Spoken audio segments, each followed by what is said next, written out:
Hello. Hi, my friends. Hi, my family. Hi, all those whom I love.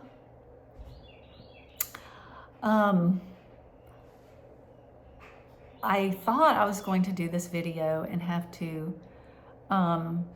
just slowly break the news to you about something that has happened in my life. But I got my hair cut on Friday, and so maybe you're already wondering, is there something going on in my life?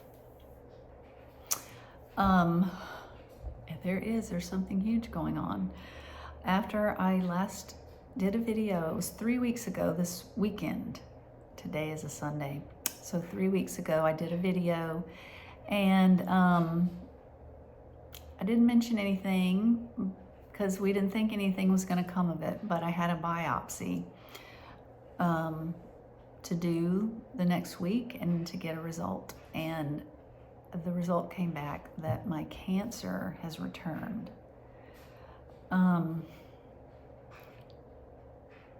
I know if this is the first time you're hearing it, it's just a crazy shock. We have been living in it for 2.5 weeks now, that news. And I thought, well, I need to do an update, but we had to let our family know first, and that took a while. Anyway, so here I am, my friends.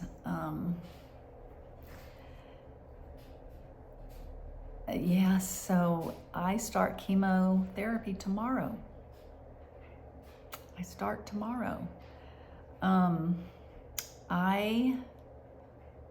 So let me kind of tell you how it happened. And I've told you the bad news, and there is some good news. So I had my regular scan, which I think it had been 5 months since I'd had a scan. And so, there's always a little nerves because they have been watching a couple of things, but they were very slow growing, and it could have been anything at all, like an infection of any kind, causing my lymph nodes to grow.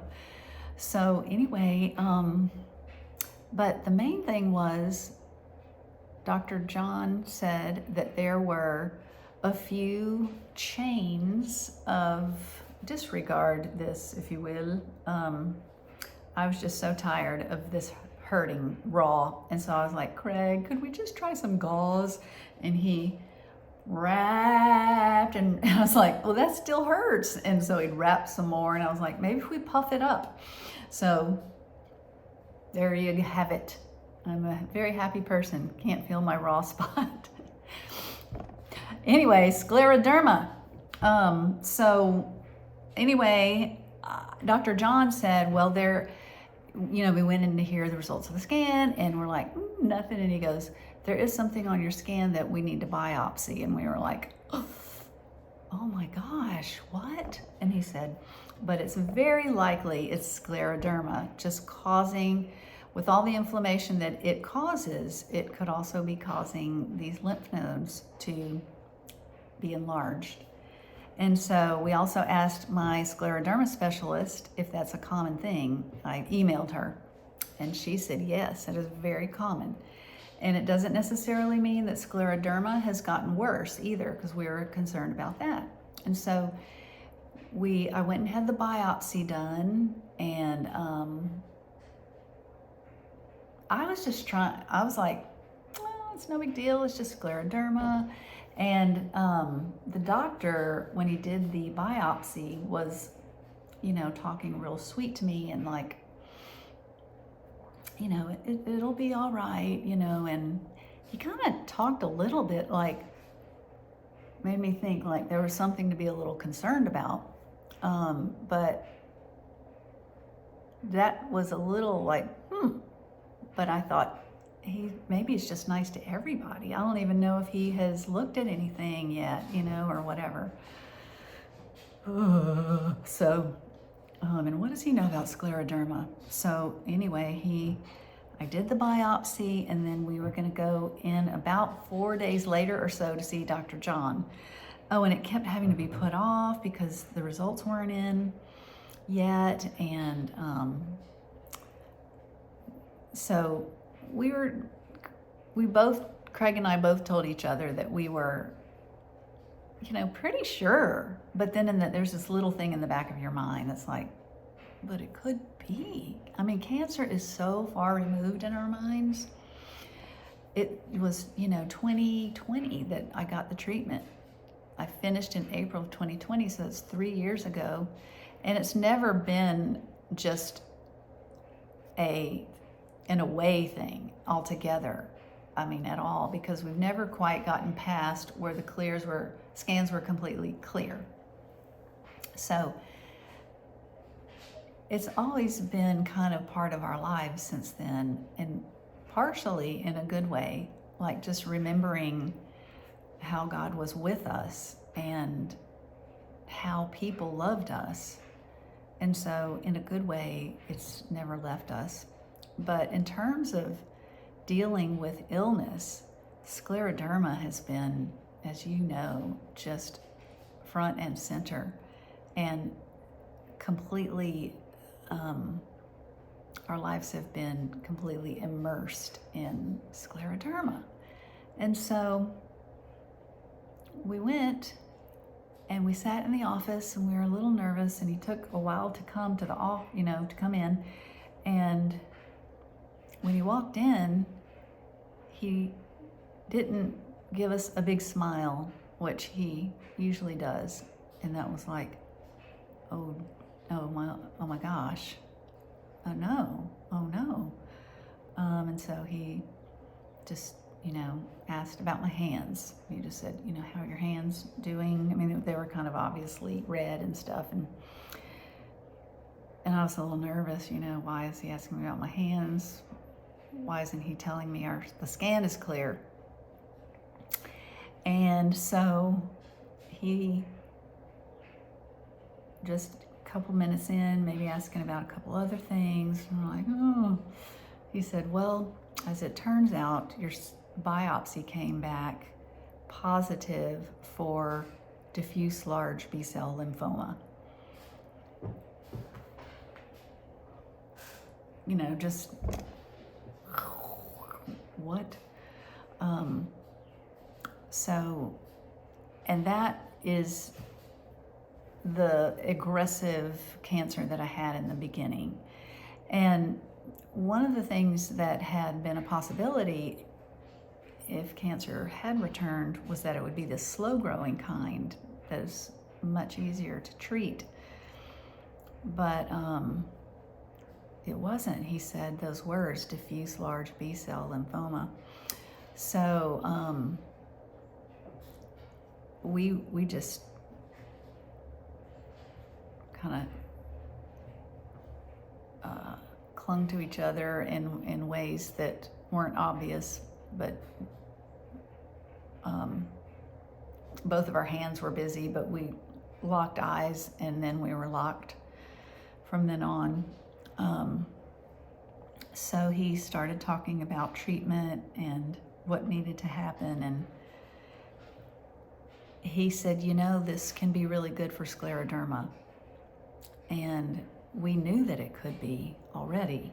And that was one thing that we had said, well, kind of joked about a little bit, but also seriously, like, well, if it is cancer, that could be great. So here's the good news, is that the treatment when you have a relapse of lymphoma is some rounds of chemotherapy, and then a stem cell transplant. And if I have explained it well through some of these videos, a stem cell transplant is kind of the final effort at treating scleroderma and hoping to put it into remission. So anyway, we said, yeah, we are aware of that. And he said, yes, what we're looking at right now, though, is treating this cancer. And so he said, but you will be coming under the care of Dr. Vance, can't remember his first name, Vance in Dallas, who is a transplant specialist. And he will definitely be taking into consideration your scleroderma. So, but let's just put that on the back burner for now, and let's think about what we need to do to get going. So he said, we need to have some few different tests run before we can get you started on the chemo. But if we can get all those in place and done and get the results back, we can have you started in about 2 weeks. And so we all looked at our calendars, just like, oh my gosh, okay, I guess some of this stuff isn't as important as me needing to start chemotherapy because I have cancer. Oh my gosh, okay, yeah. Can't think of what the things were that we thought, I guess we could cancel that. It all feels very surreal and a little bit terrible, but also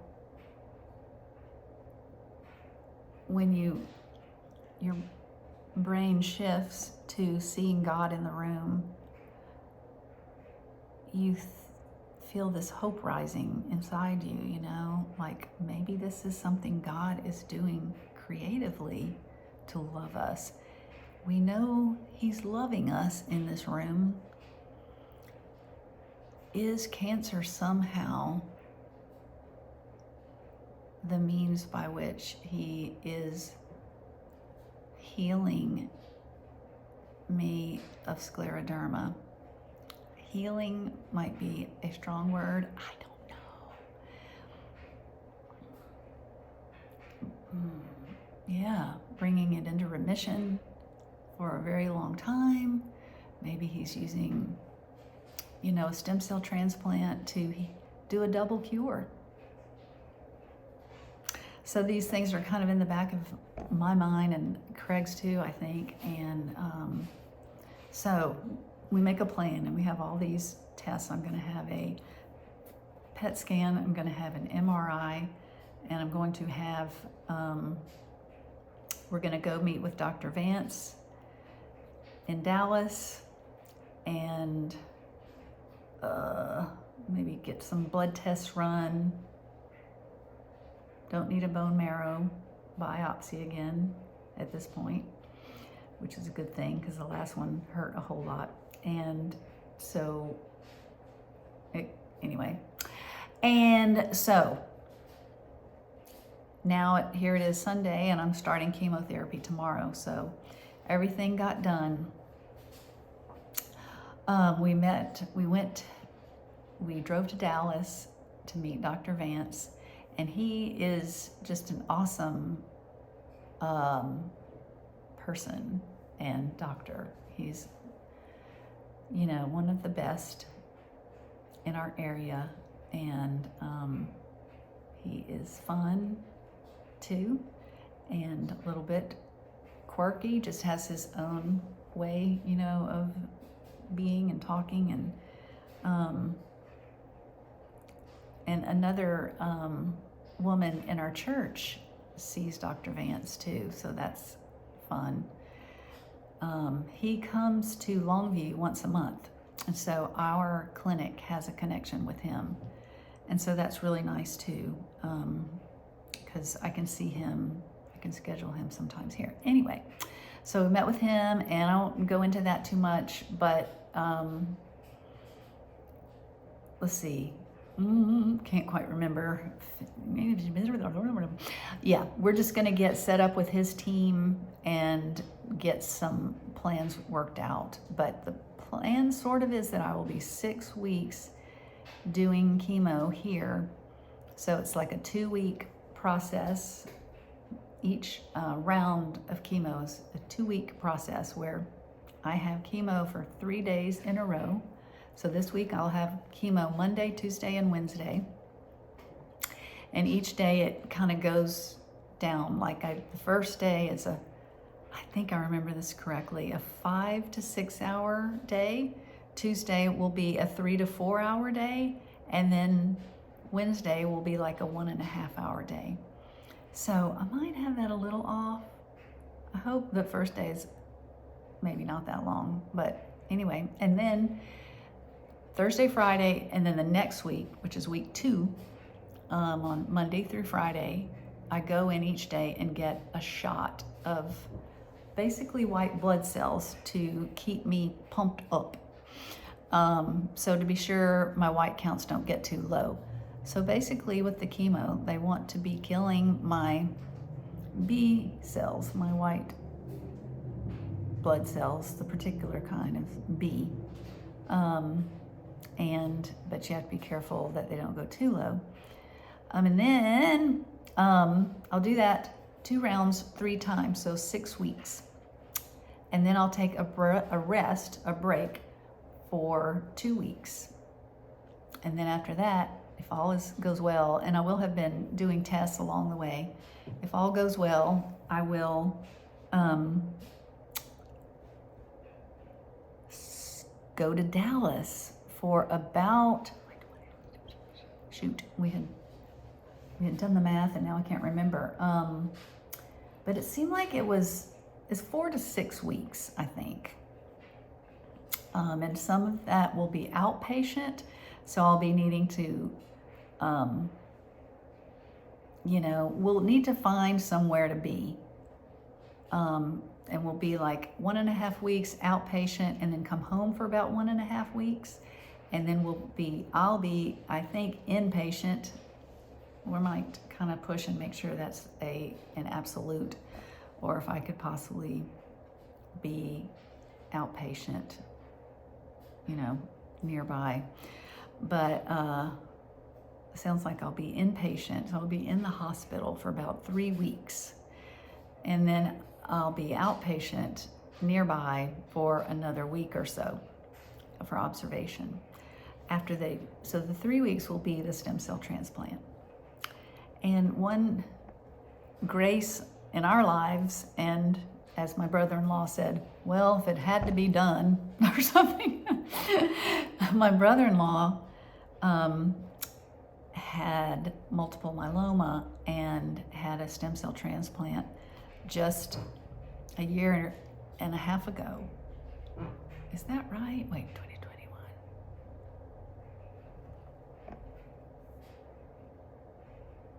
I think so, 1.5 years ago. And so we watched him go through it, and that just laid a path for us of peace. He and Lori went through it together, and they were so beautiful, and watching them go through it, they were just full of faith and made it fun and stuff. I know their journey was their own, and ours is going to be different. But that was really neat that we have that with us. So anyway, and let's see. So that was that, and then so the last thing I think I want to share is that is a story about one of the tests that I had done.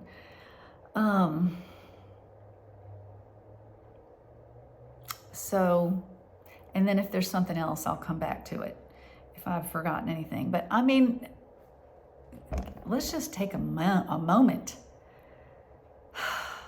It's crazy, right? So, here I am sitting at my desk where I've been sitting for months now with all of you and with God, and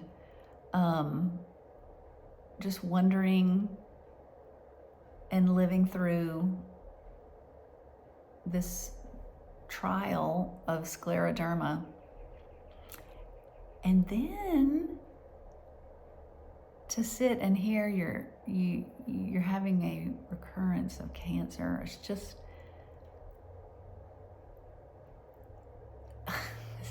like, So wild, just so wild. I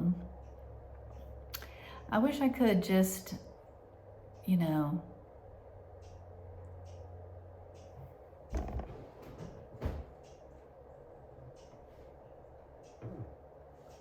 sounds like a little squirrel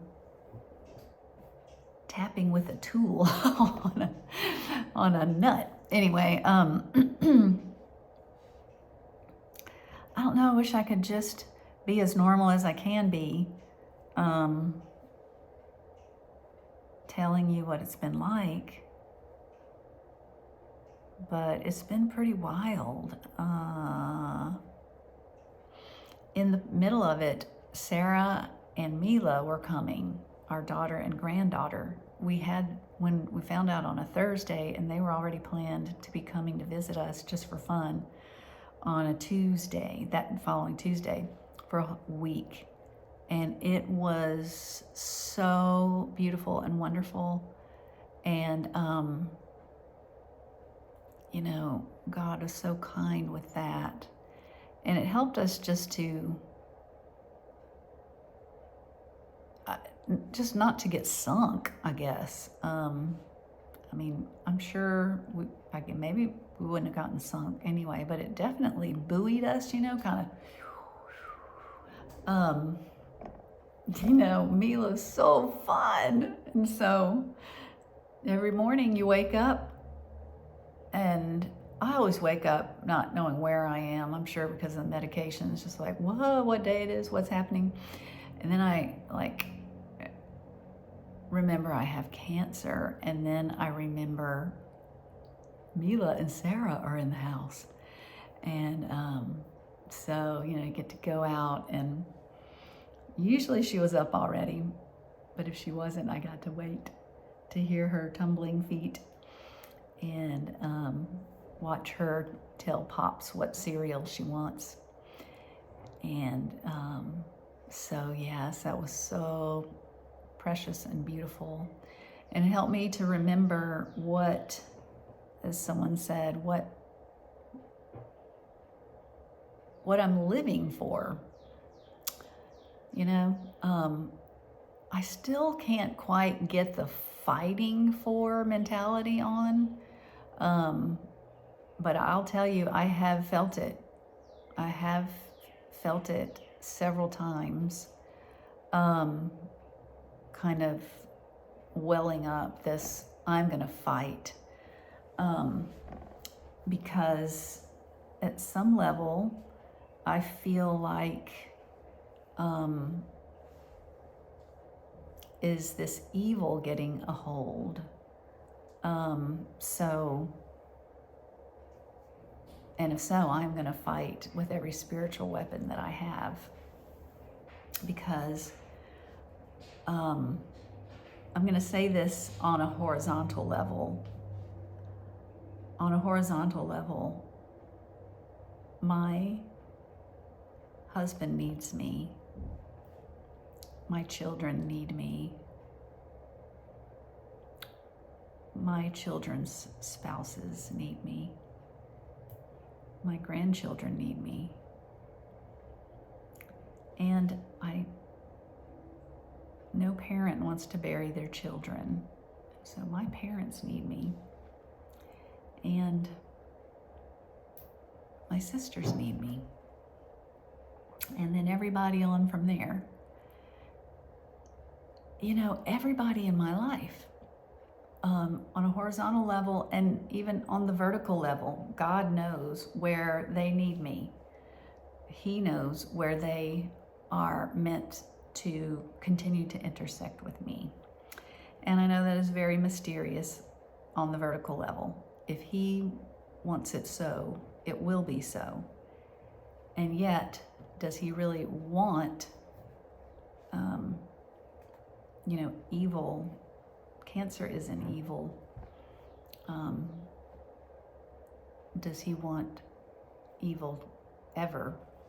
No, He doesn't. And so it's that mysterious mix. But anyway, so I do want to fight. I want to do everything I can do on my side, But at the same level, at the same time, I want to be, I don't know if it's judo or if that's even the right metaphor that I want, but which of it is where you go,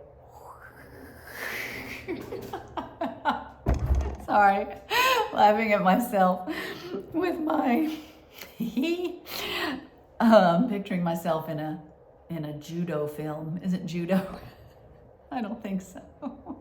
Anyway, where they take the power of the other person and I'm picturing them like leaning away from it, and then they take it back and they throw it back on the person. I don't know. Anyway, I want to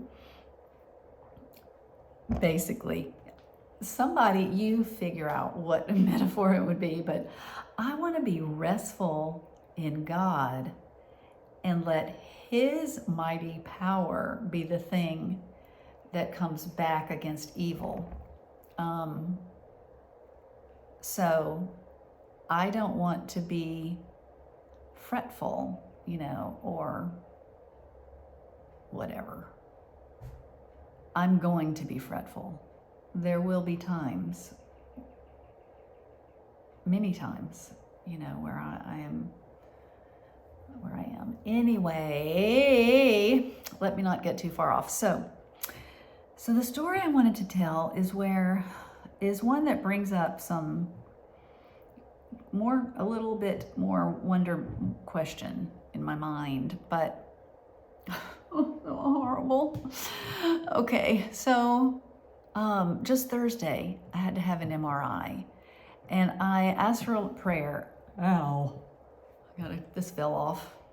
This thing hurts. Okay. Okay. Focus.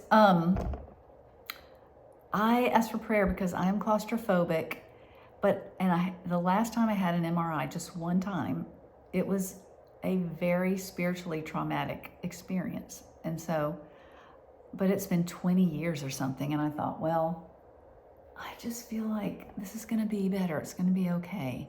I know God is with me, and I don't know. I don't know what I thought, but it didn't turn out the way I thought. So they just said, well, you got to do it because we've got to know whether you have this rare situation where you have gotten this type of cancer in your brain. So rare, and I wish I had, next time I'm going to say, if it's that rare, we just won't pay attention to it and hope for the best, because I'm not going to do an MRI. Maybe, I don't know. But anyway, he said, because then they would have needed to do the chemo in my nervous system too, spinal cord. Okay, wait a minute. Okay. Craig took the dogs on a really long walk, so at some point they're going to re-arrive. Oh, okay, I think we're good. But I think we're good so far. So what happened was, make sure I tied up everything. So I needed to have it. Just to check. And so I was very prayed up, and there were little things where I felt like God was letting me know He was going to be with me. And one of those was that Craig came with me to just get checked into the MRI place, and then they were going to call me back, and he was going to leave because it was going to be a while, and we live close. So he did that. But as I was sitting and filling out the form, and he was with me still, we heard, Craig, Jamie. And, in a smallish city, this isn't outlandish or anything, but still, I haven't run into Bill, I don't know, maybe since we've lived in Longview. Well, anyway, there he is on a crutch. He's got this thing going on. And so he said, hey, can I pray for y'all? And he started to pray for us, and they called my name, Jamie Van Bibber, and we just kept praying, and we heard them, Jamie Van Bibber, and I was like waving my arm, not in the spirit, but hello, here I am. And but I was waving my arms in the spirit inside me. Just feeling like, oh God, you're so kind, just letting me know you're with me. And so we go in there, I go. So Craig goes away, I go in, and I have to make this quick. I don't tell stories quickly, huh? So no, I won't make it quick for those of you who say, please don't make it fast. Okay, so I go in, and one more time, well, I give my form to the lady, and I'm dressed in a way that I don't have to change or anything. And so she's talking to me in this little stall where it has a locker where I can put my purse and take a key and just a little seat. And I sit on the little seat, and she asked, well, when did you first find out about this cancer? And I wasn't sure if she needed to know that, or if it was just, she was just like being interested or whatever. But I said, just about 10 days ago, I guess. And I said, yeah, and it's really shocking. It's like come back. So this is the second time we're going through this. And I said, we both just paused and kind of were quiet. And I said, I guess, we do have a sense of something, like at least some kind of sense that God is with us. And so at least we have that. And she said, well, I was just about to say that. So I'm so glad to hear it, girl. And, I'm going to be praying for you. And this is not also that uncommon in a small city in Texas, which is a beautiful thing. And so, but it made me, it like buoyed my heart too, as I was going to go into this claustrophobic situation. So, had I already mentioned that it's the claustrophobicness of the MRI that gets to me? Do you have anything, if you're not claustrophobic, do you have anything in your life where you get a panic? It usually is a phobia kind of a thing. So like fear of heights. Have you ever found yourself like on a field trip or something, and you're just doing great, and then all of a sudden they're like, and now we're going to get into this elevator, and we're going to go up 50 floors where we're going to overlook, whatever. And like just this panic hits you, because I don't know if it's the same for people who have other kinds of phobias, but when it's claustrophobia, you feel trapped, and for whatever reason, that makes you go out of your mind. So you feel like you're going to die.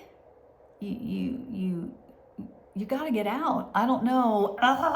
And I don't want to draw it up too much, and especially for those who are claustrophobic and who may need to have an MRI soon, because people have MRIs all the time. So I don't want to make this too real for you. So I will say that the lady said, okay, so come on out. It's time for you, Jamie. And so another woman who was sitting at a desk said, oh, hey, if you want to, you can put her in this one because we're about to clean it out. And my girl said, oh, okay, yeah, that'll be good. And she looked at me and said, we're going to wait just a few minutes. And I said, why would she offer that one? Is that one better or something? And I was wondering if it was better. maybe if it was more open. And she said, oh, well, yeah, that one is a little more open than the other one. And I was like, in my head, well, that's the whole reason I came to this one. I didn't know there was one not closed and one not open and one open. That was the reason I asked to be sent to this one. And I almost got put in the not open one. And that kind of lack of efficiency kind of gets to me, you know. But anyway, I was thankful. I said, she said, it's more open. And I said, oh, well, I definitely want that one. And the girl, my friend, said, yeah, and see, God is working things out even when you didn't know it, or something like that. And so anyway, I felt like it was going to be all right. And I was like, if you don't mind, when we walk into the room, I'm just going to look at the floor because I don't want to see the thing I'm getting into. It might freak me out. So anyway, she was like, okay, well, that's fine. And so I can't remember exactly what she did. So, and when I walked in, you can't help but kind of see, she said, you have to lay down right here. And it looked just like what I lie down on in a CT scan. And I could kind of see the opening, and it was similar. And so that helped me. And for the PET scan too, like you lay down on this little sort of table that's really narrow, like a canoe, and you get in it and you lie down, and then they're eventually going to bring you backwards into their machine. And so everything was going well. I was lying there, and she was like, can you put your arms up? And my arms have gotten really stiff with the scleroderma. So I tried, and she was like, I don't think that's going to be good. So let's put your arms down. And I was like, oh, this is nice. You know, I get to relax with my arms down. And I hate even saying this, but it really wasn't that bad. But I hate to say it for you claustrophobia people. She said, I'm just going to strap them down, your arms, you know, strap them down and together, just to help you so they won't flop out. But it kind of like made me feel constricted in the space. And but I didn't mind. I was like, oh, this is fine. That makes me feel all cozy and comfortable. And so then I felt, but I had closed my eyes by this time, and I was not going to open them. And so she said, no, then suddenly I felt this thing, this boom, boom, ching, boom on my head. And I was like, okay, so I'm laughing through this, okay? And I'm okay still at this point. And I'm like, with my eyes closed, like I feel something all over my head, and it's hard. And I'm like, what's happening? And I said that, what's happening now? And she said, oh, I'm just needing to put this thing on your head, and I'm really feeling like a lot of constriction of my, like I just can tell there's something over my face. And so I opened my eyes, and I said, and what I saw was like a helmet on me, you know, like the bars across my face, and I could feel it around my head and my ears. And I just said, no, I can't do this. What is this? I didn't know about this. And I had this total panic feeling come over me. Like they have trapped me inside this thing. And it's weird. If you have claustrophobia, you may have had this experience. Putting a helmet on can cause the same experience. And my sisters might remember this from another thing we did in the past. And so another lady came who was like the actual technician, and she was like, what's going on? And I heard that, and I was like, you know, I can't do this. And she said, we can just take that off. And she told the gal, she doesn't have to wear this. Let's get that off. And so they're very quickly attaching it to these places and taking it off, and she like pushed down, all the blankets had come up around my face, and she like pushed them down. And I probably should have asked to sit up at that point, because my heart was completely racing, and I was in the panic mode. And once that happens to your brain, it's going to take a little while. But I just lay there and just like, thank you, that's so much better. You know, I'm laying flat, I'm flat, and I'm just, thank you, that's so much better. Yeah, I think that's going to work. I think that'll be fine. And anyway, anyway, long story short, on the thing, the MRI, I close my eyes, and they're really great. The two ladies are fantastic, and they're really sweet. But they're like, okay, well, we're gonna be, you know, out of the room, but we can hear you. And I said, will I be able to hear you? And they said, no, but that's okay, we can hear you. And I'm just, you know, getting a little bit like, oh no. And I guess it's getting really loud. How is it getting loud? So they've put in these earplugs in my ears, and then put these big sponges over them, and my head is in this canoe thing.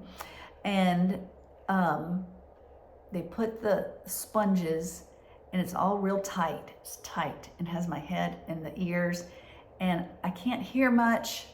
You know, if you do this right now, and you can't hear anything really but you talking. I can't hear anymore. Like, I can hear some things, the dryer was going, and I hear this white noise thing back there. But if I close my ears, I can't hear it anymore. Hello, hello. And so it's becoming like that. I'm beginning to feel trapped inside myself. And like I can't reach those ladies anymore. And it's not good. So they say, okay, well, we're gonna close out now or something. I don't know.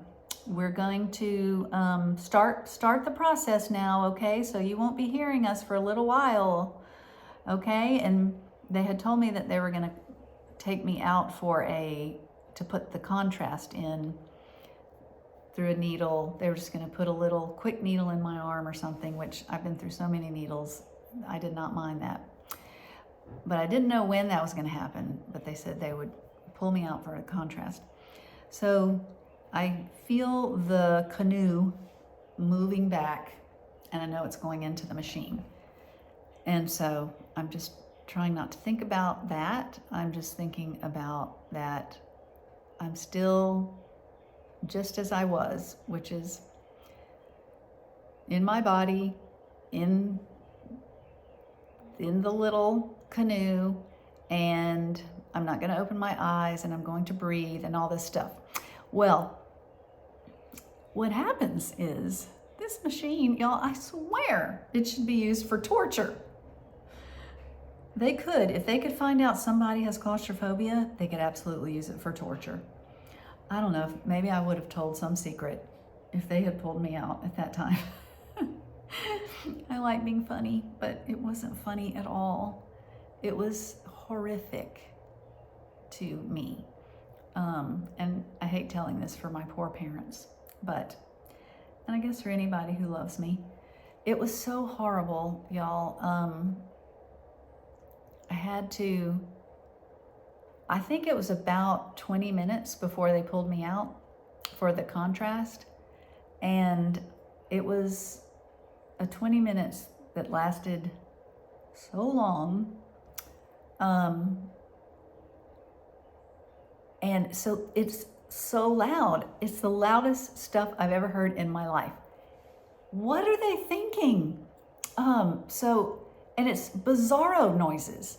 Thank goodness some friend along the way in the last, 2 weeks when we heard I was gonna have an MRI mentioned, and it's crazy sounds.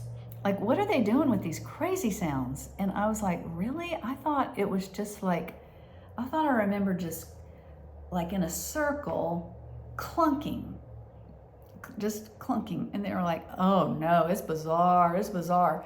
Thank goodness, because let me move this thing. Okay. I felt like I was in a science fiction, a sci-fi horror movie. That's all I could think of when I was in there, because it's like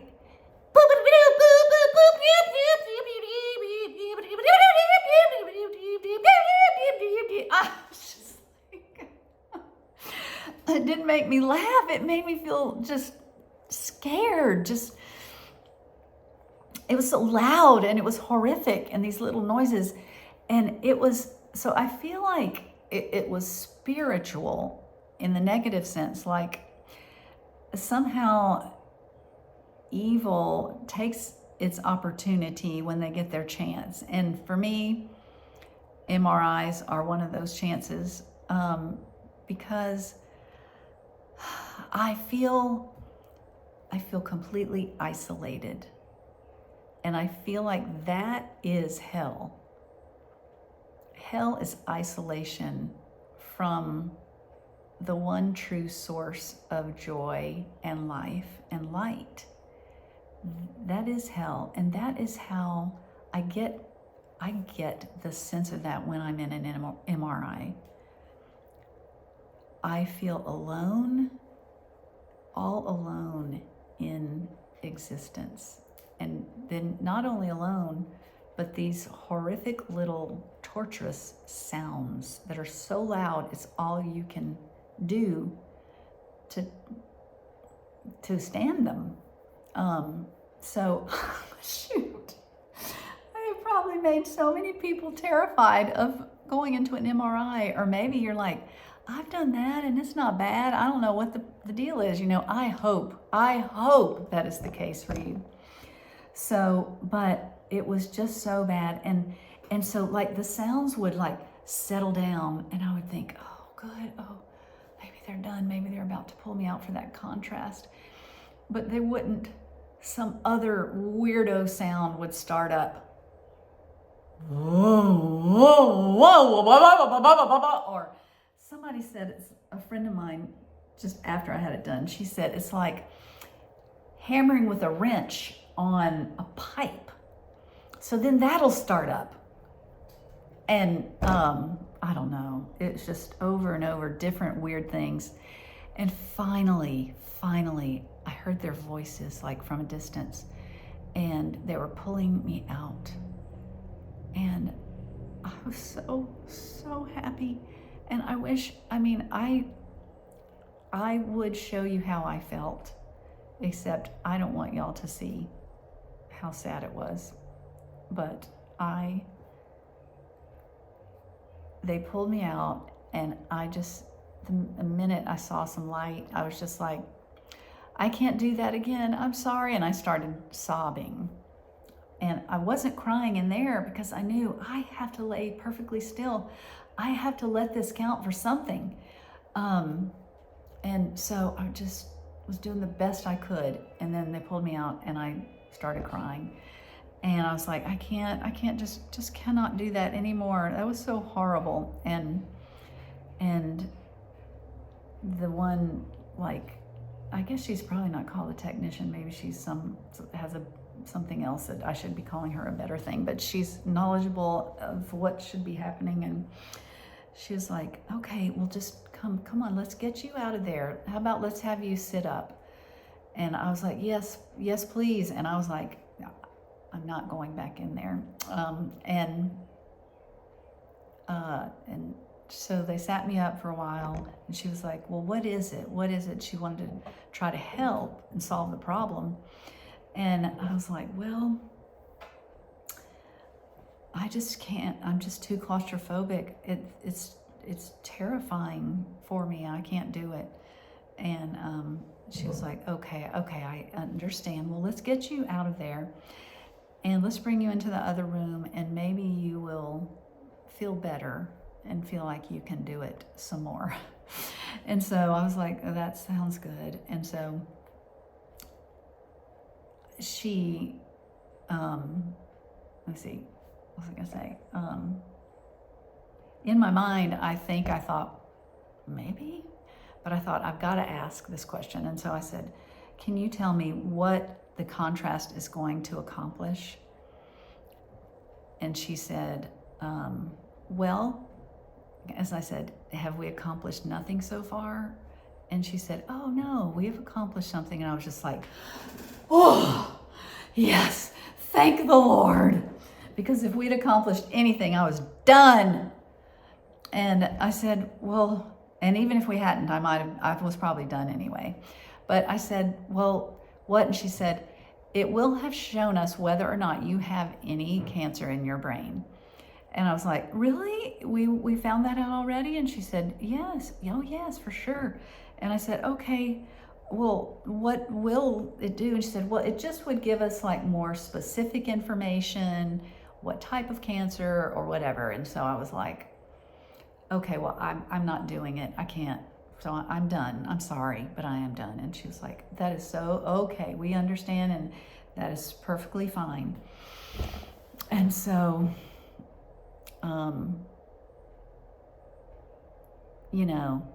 anyway, I have opinions about that. I just feel like if someone is claustrophobic, they should talk to you better.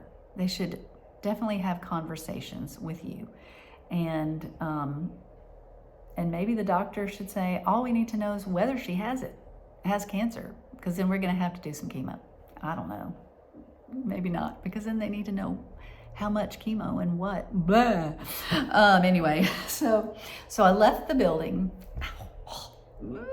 That keeps coming off, and then I try to put it back on, and it has a little skin on it. Anyway, so I left, and I think a couple things happened in there. I don't know, but yes, I had to sit for a while, and I cried and cried and cried.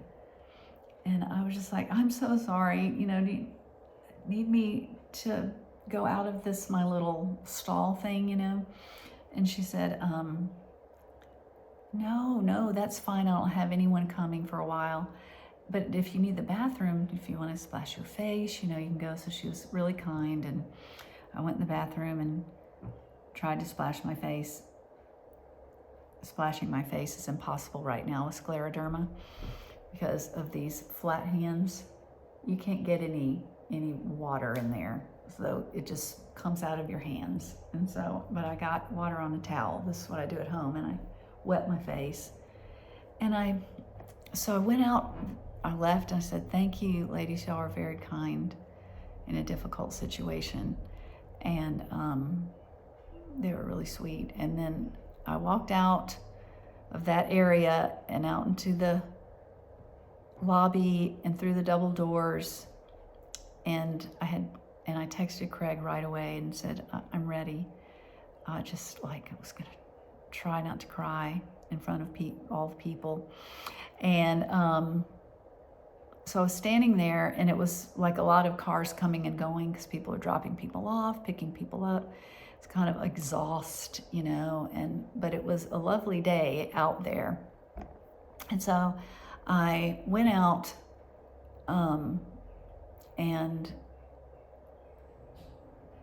stepped out to see the blue sky and feel the wind.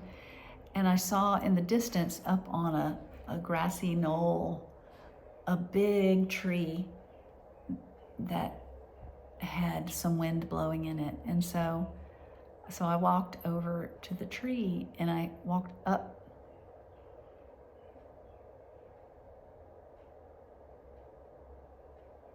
I can't remember exactly how I got up there, but I got up in the grass and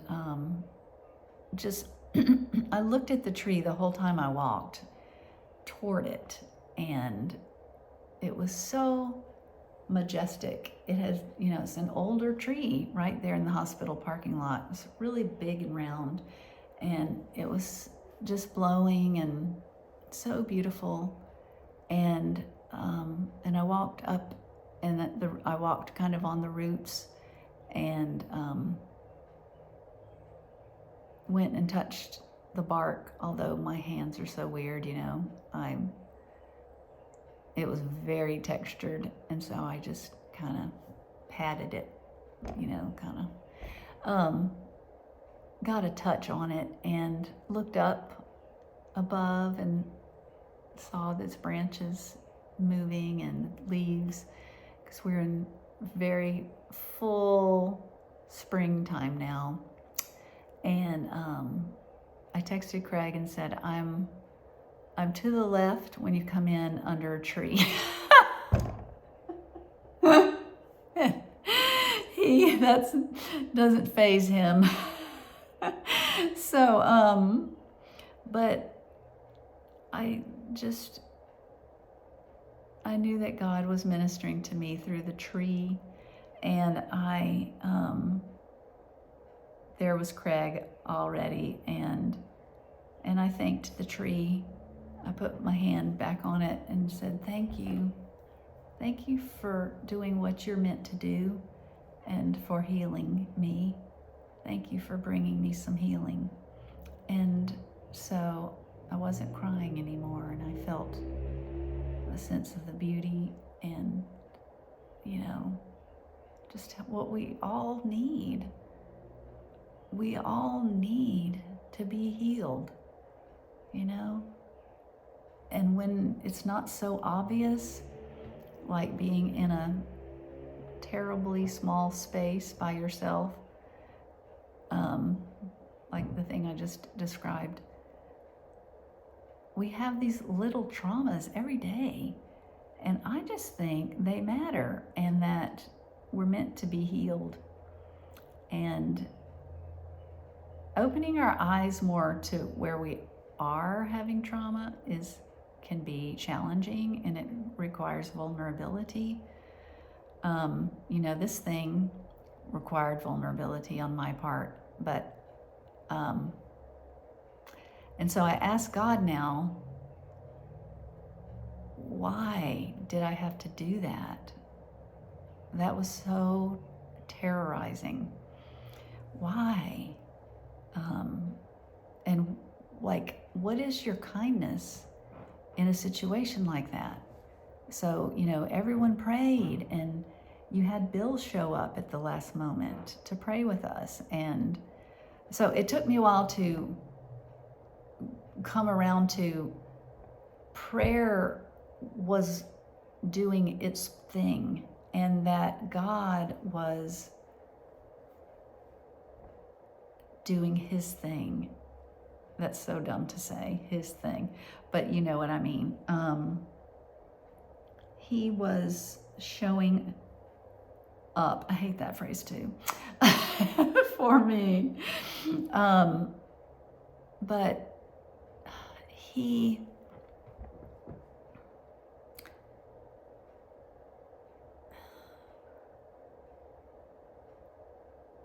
so I walked through the next couple of days. It's only been a couple of days. What's today? Sunday? That was Thursday.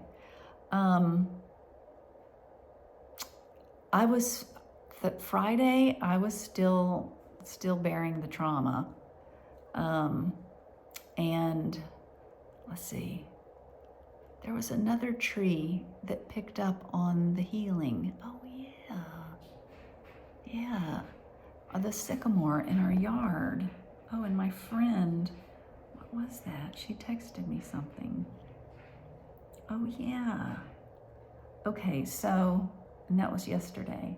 So Friday I felt kind of afraid because I have, and I still kind of have it.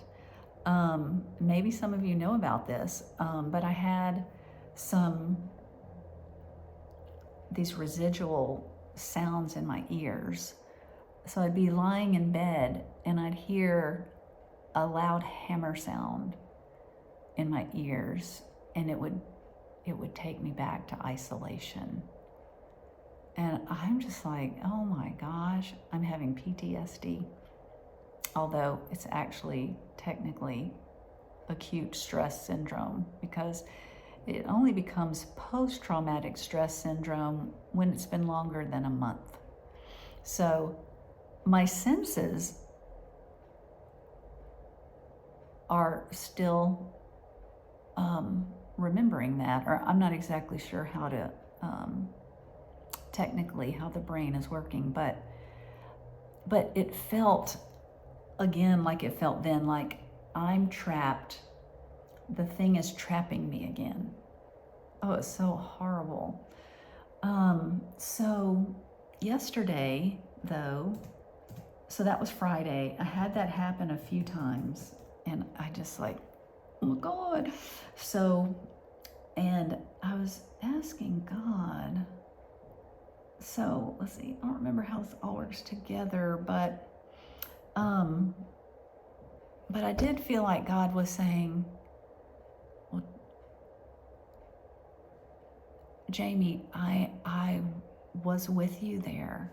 And that is part of what I was telling you when I was showing you I'm with you through those people and through other, I know he had shown me, like, I don't know, I'm asking him to be with me during the MRI, a cardinal, he shows up, aren't cardinals just his messengers of love to us? A cardinal would come. And so I'd had this sense of peace about going into it. But for whatever reason, I don't know, God had me do the MRI. And he often calls us to do things that are going to require where we find we are traumatized. So, like people at war,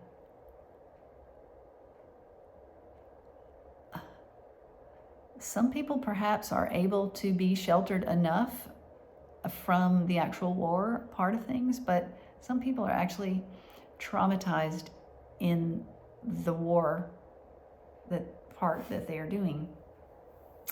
And God doesn't give them like a bubble of happiness around them, a bubble of joy. I think I kind of wondered if God might do that, like for the beautiful young woman, I can't remember her name right now. Oh, so sorry. But who was killed in a violent way, several months ago. And I was trying to think, well, just it was so sad. Just is something that shouldn't happen. It's evil at work. And but I thought, well, perhaps when she saw the person coming at her to kidnap her, she may have seen the face of Jesus immediately and just thought, been completely fight or flight, afraid in the moment, and started fighting. But maybe a couple minutes in, was praying in the name of Jesus and seeing the face of God, and I don't know. Or maybe she felt like me and was completely horrified and felt alone in the world. But see, the thing is, I don't think I felt alone in the sense that God wasn't with me. I'm gonna have to try to think about this. Sure sounded like it the way I was describing it, huh? That the experience I had was one of total aloneness.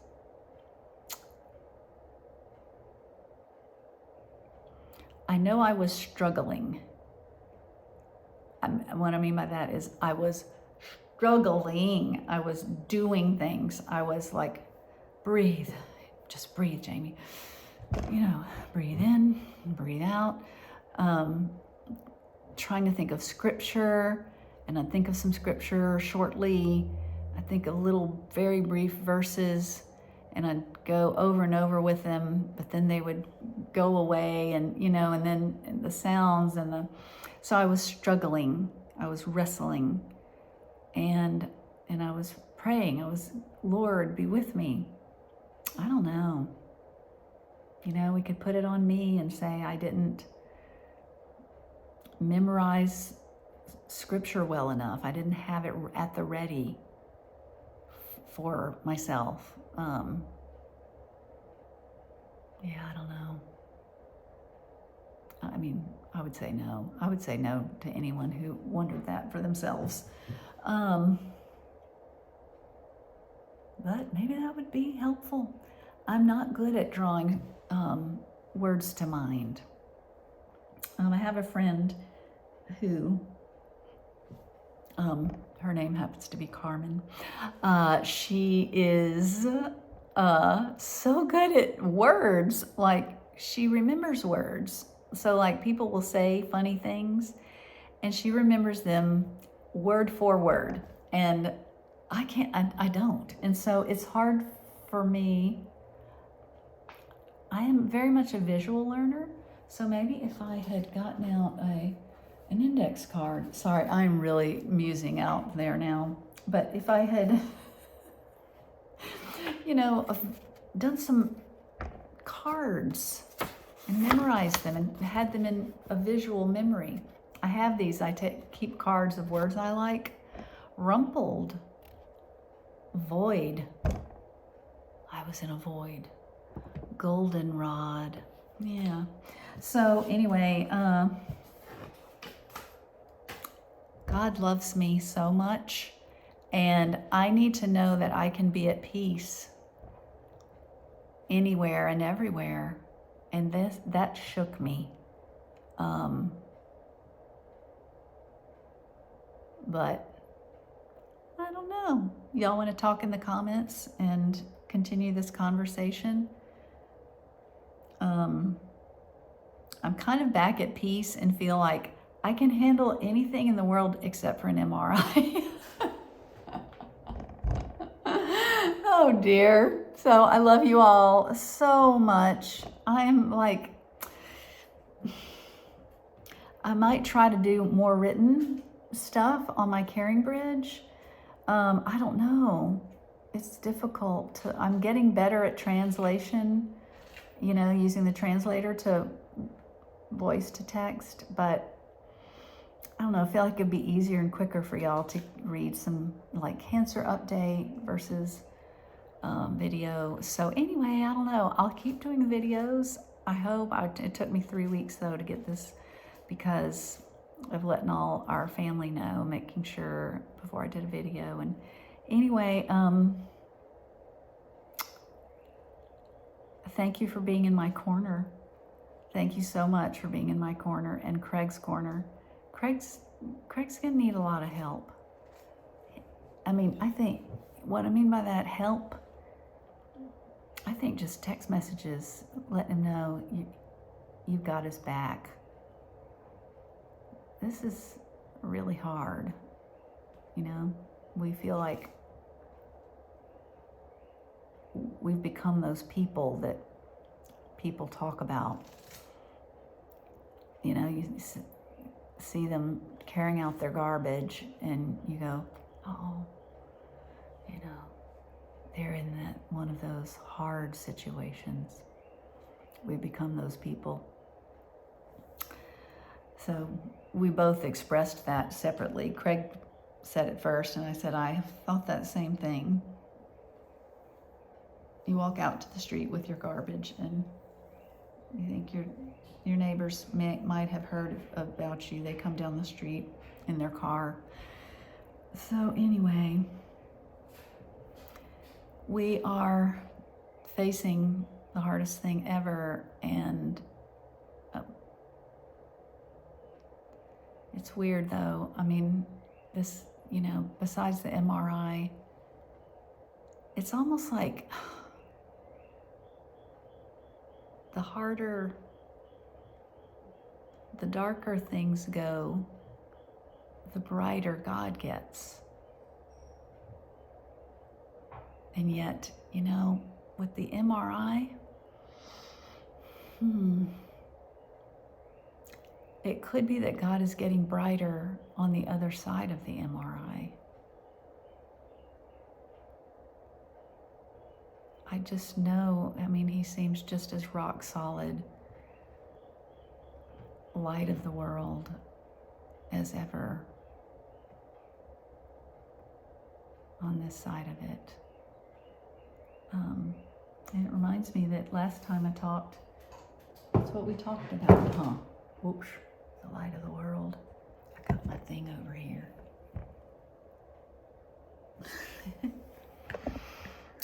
So I love you all, and whatever it is you're going through, every single one of you is going through challenges, large or small, that evil wants to bring darkness and bring you into the shadows. But I wish I could think of what C.S. Lewis says about shadows, because I'm sure it's just so amazing. But didn't he name a book about Shadowlands? Oh yes, was that when his wife died? So anyway, the Shadowlands. Yeah, there are not easy answers to these things, y'all. And one reason I like just musing and reflecting in these videos is to practice that for myself and for all of you, that to practice not giving easy answers to life, because as Christians, we should see that life is so complex. We should see the complexity, if anyone is going to. And yeah, I love you all, and I will hopefully see you soon.